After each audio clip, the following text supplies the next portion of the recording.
Hello, everyone. I'm your host today, Robin Miller for TTELT, Teaching Tips for English Language Teachers, a program of educators worldwide.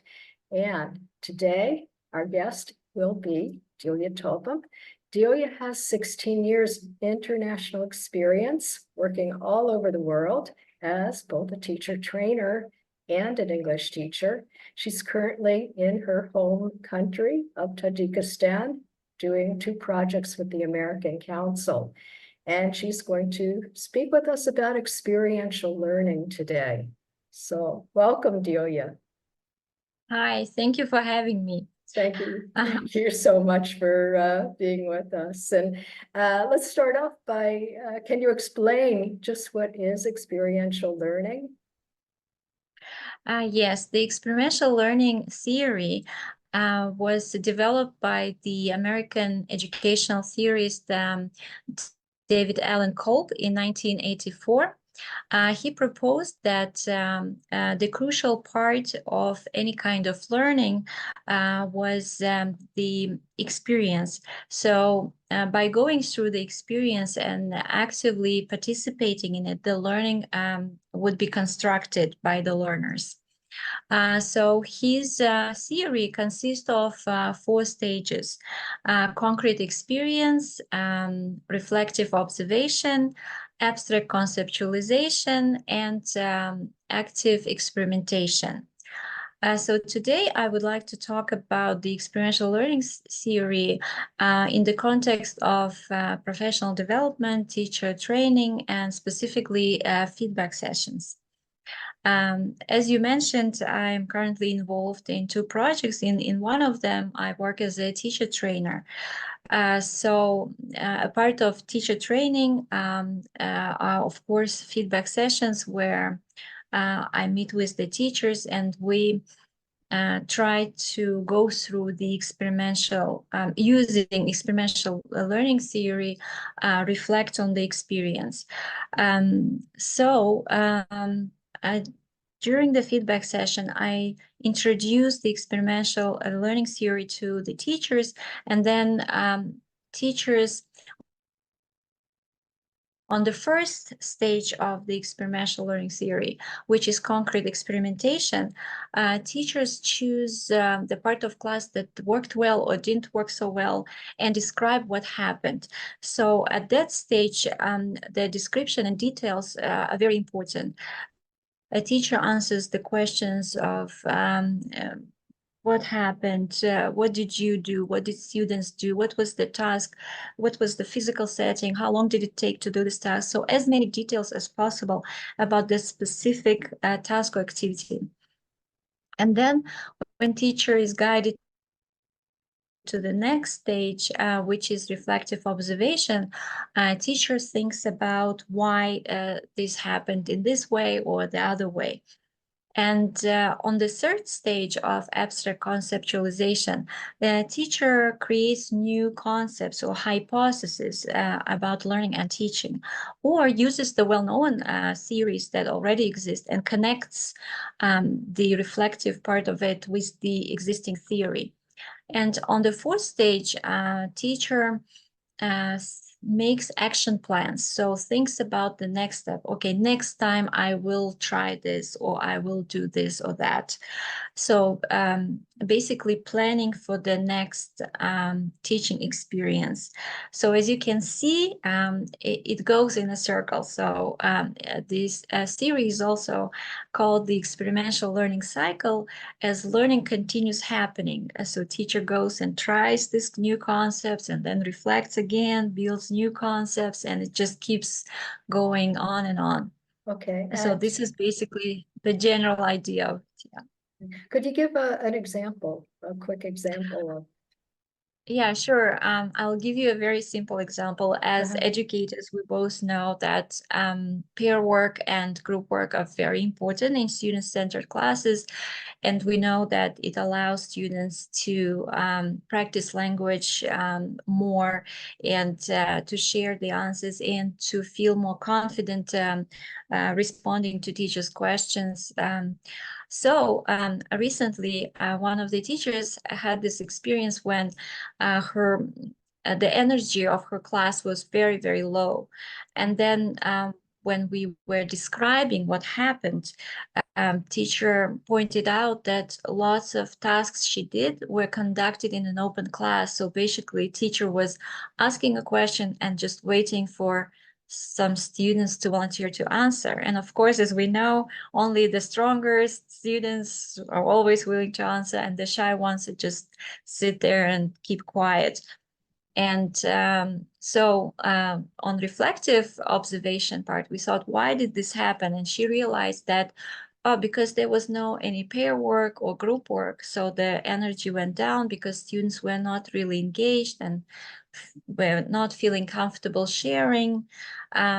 So in abstract conceptualization, we already have a well-known theory about the importance of pair work and group work in student-centered classes. And so she connected it with that theory, that experience. And in the active experimentation part, she made an action plan that next time in my next lesson, I will try to use pair work and group work to keep my students engaged and active, and to help them to feel comfortable, first sharing with each other and then sharing in an open class. So that was a very simple example of the experiential learning cycle. So you've been talking in the context of teacher training, but it seems like any teacher can just use this technique and find it very helpful. Yes, absolutely. As a teacher trainer, I guide the teachers, and basically I give them this tool because I've been using this tool as myself as a teacher. It helps me to reflect on my experience and to build some new knowledge and construct some theories that, the groups are always different. Something works with this group, doesn't work with another. So you always thinking what is better in this context or that. Cultures are different, students are different, ages are different. So always we have something new that we have to change and modify and adjust. And the experiential learning cycle is a very, very helpful tool for me personally as a teacher for my own professional development. It also has advantages, I think, for you as you mentioned, as a teacher trainer. You told me a story that maybe you can share about what happened in trying to give feedback to one of your trainees. And yes, basically why I find this experiential learning cycle so important is because recently I had this situation with one of the teachers when I observed the teacher and I was taking observation notes while observing. And then I was ready for the feedback session where I wanted to introduce that teacher to the experiential learning cycle, so she could reflect on her experience and of course, actively participate in her own learning and create action plans for her next teaching experience. Unfortunately, that teacher didn't have time for feedback session, and she asked me to send my notes to her. So I did, and the next time we met, I felt that she had many questions and felt a little bit defensive, trying to justify her answers. And I felt that maybe she had a feeling of being judged or criticized by me. And then by reflecting on my own experience, I thought that this happened because she didn't have a chance to go through the experiential learning cycle and think about her experience. And instead of me telling her what to do, she would have had an opportunity to think about what happened and make her own decisions based on the learning that happened at that moment. So that's why I feel that for the teachers not to have this feeling of defensiveness or being judged or criticized, I find the experiential learning cycle as a very useful tool that eliminates that feeling.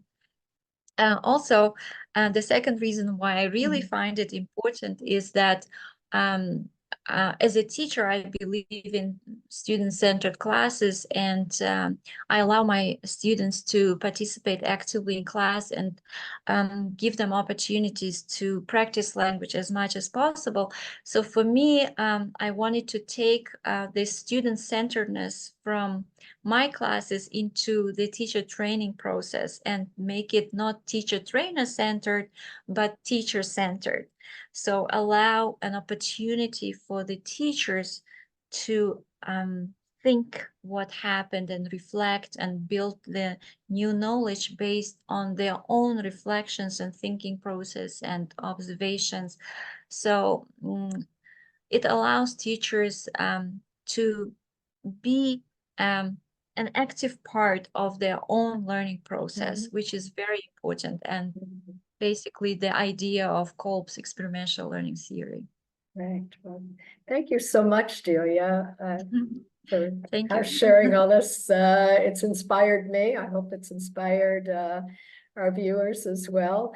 Delia is going to leave in the comments contact information. So if you'd like to be connected with her to learn more about this. Also, as I think you told me, there's a lot of information out there. If somebody just looks up the topic of experiential learning, but if you'd like a personal connection to it, you can contact Delia. So check the comments below the video. I want to thank our viewers for their tuning in to our podcast. This has been Robin Miller for TTELT, Teaching Tips for English Language Teachers, a program of educators worldwide. We invite you to like and subscribe on social media, and feel free to leave comments.